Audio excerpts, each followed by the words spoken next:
Welcome back, everyone, to the Our Outdoors portion of your weekend. I am your host, Nick Simonson, outdoors writer with my materials online at newsdakota.com and dakotaedge.com.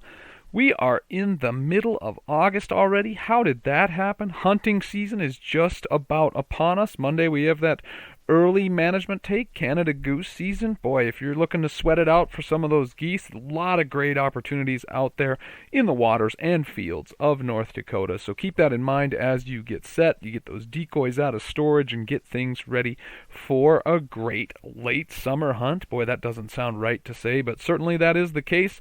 Game and Fish always looking to get more opportunities out there, and hunters certainly taking advantage of them with those large flocks of Canada geese that did really quite well this year out there on the landscape. So many waters stayed full throughout the summer. Obviously things starting to dip a little bit now, but boy, plenty of water and a lot of great food out there, of course, for them in the agricultural setting that we have. So the duck factory is kicking in as well. A lot of great duck population reports are starting to come in, getting folks ready for the fall, and of course Game and Fish doing their roadside counts for pheasants, grouse, and partridge. So those numbers will be in at the end of the month into early September. Lots to look forward there. But hey, don't forget about fishing.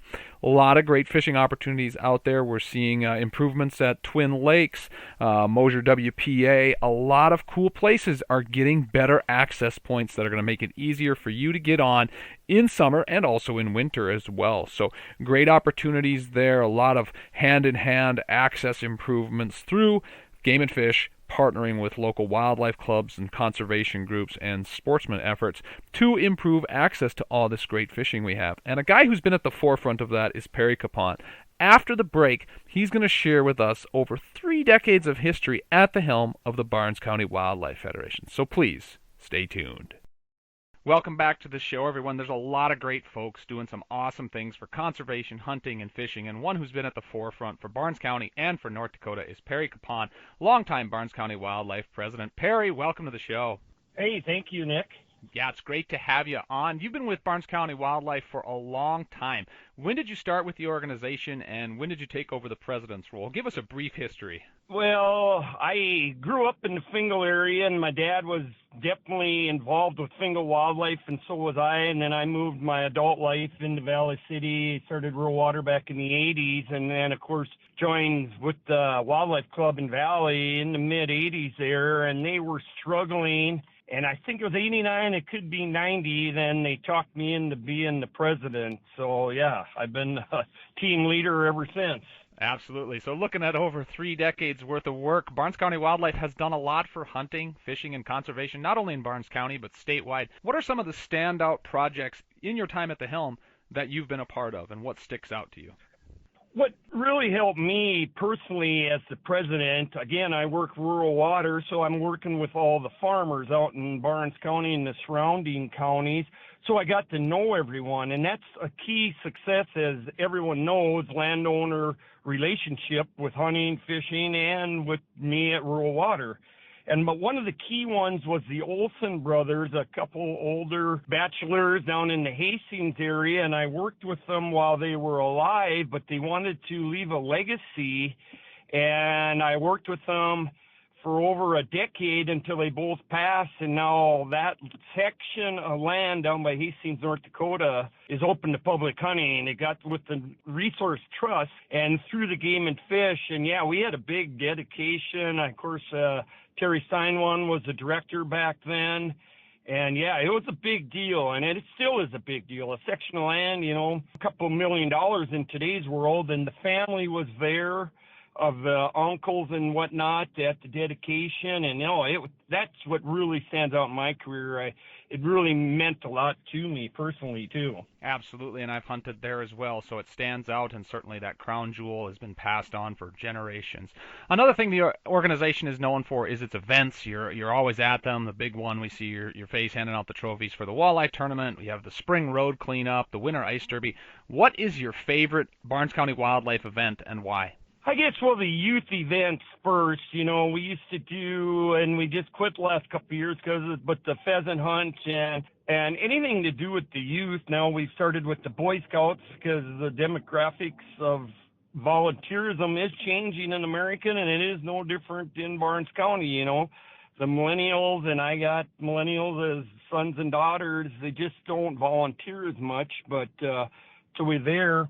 But the one that really is like our fishing derby, I've been the chairman of that, well, basically my whole career too. We're on the 34th annual, and there are a lot of different people from around the state fish it, and me and my wife Sue, some of the only times we get to see them. So that's really it's a fun time for us, and we try to keep our tournament lower in money. I mean, not a huge payout, but we're still 16,000, which is huge. But to keep it a family friendly, and we do have youth prizes for them at our tournament. So yeah, I try to keep things more family friendly than the big tournaments. So that's one of the main ones for me. Absolutely, it certainly stands out. We're talking with Perry Kapaun, Barnes County Wildlife Federation President. Perry, you keep close tabs and inform your membership on proposed laws, changing in laws, and laws that come into place. And obviously, we've got the legislature coming up next spring. Do you have any concerns for what's on the horizon for North Dakota and particularly Barnes County hunters and anglers? You know, I mean, the no trespass law was been, and we've been working with the legislature and the current bill where the farmers can post digitally, and that seems to be working. So I don't know if anything will shake more in that. And besides that, the last session, we kind of had that worked out. So there wasn't a lot. That's right. Vigilance is the price of democracy. Our fisheries, particularly in the Barnes County area and southeastern North Dakota, are as strong as they have ever been, and Barnes County Wildlife has put a lot of money and elbow grease into getting those accesses. Talk about how those projects, whether they're piers or boat launches or cleaning stations, have opened up angling in your area. Yeah, even just locally, lately, Mosier Lake up there, I got with that's the U.S. Fish and Wildlife, WPA, but a lot of people where the game and fish is stocked, and we cooperated and got a dock in there to help access.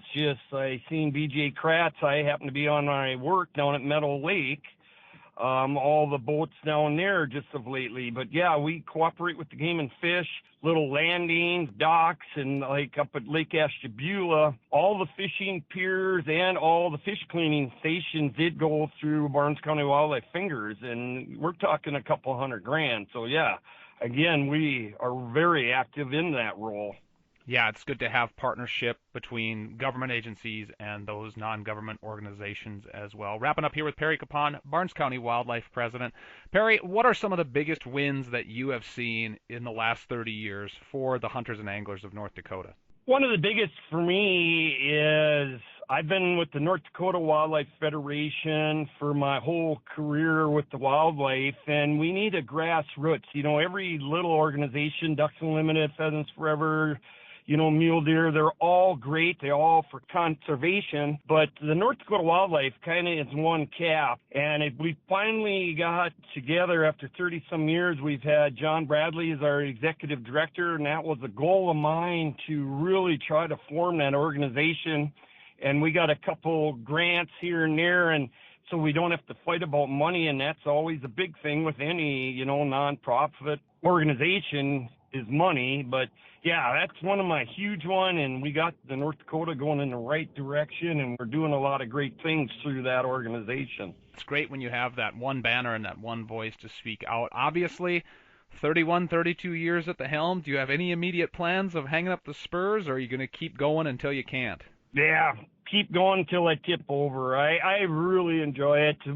Knowing everyone now, Jed Williams, all the way down to my local wardens, and of course all the biologists in my area, all the game and fish guys. No, I really enjoy doing it, so I'm going to keep doing it as long as the guys vote me in, and kind of how that is. They call it the railroad, but no, I enjoy it, and I think our organization is doing well. And I had mentioned millennials earlier. We are kind of lucky. There is a lot of youth in North Dakota that do hunt, and we have a 9 board member, and I'd say 6 of them are under 60, so which is good. So yeah, hopefully Barnes County Wildlife's here for another 50 years. Awesome. Well, we appreciate all the work you do for conservation in the area and in the state, and most importantly, Perry, thanks for taking time to be on the show today. You bet, Nick, and I'm glad to do it. Always great to catch up with Perry Kapaun, one of a kind, a great conservation leader, avid hunter and angler, doing so much for Barnes County and for the state of North Dakota. Check it out, barnescountywildlife.org. Have a great time out there on this beautiful August weekend, and if you do, I'll see you in our outdoors.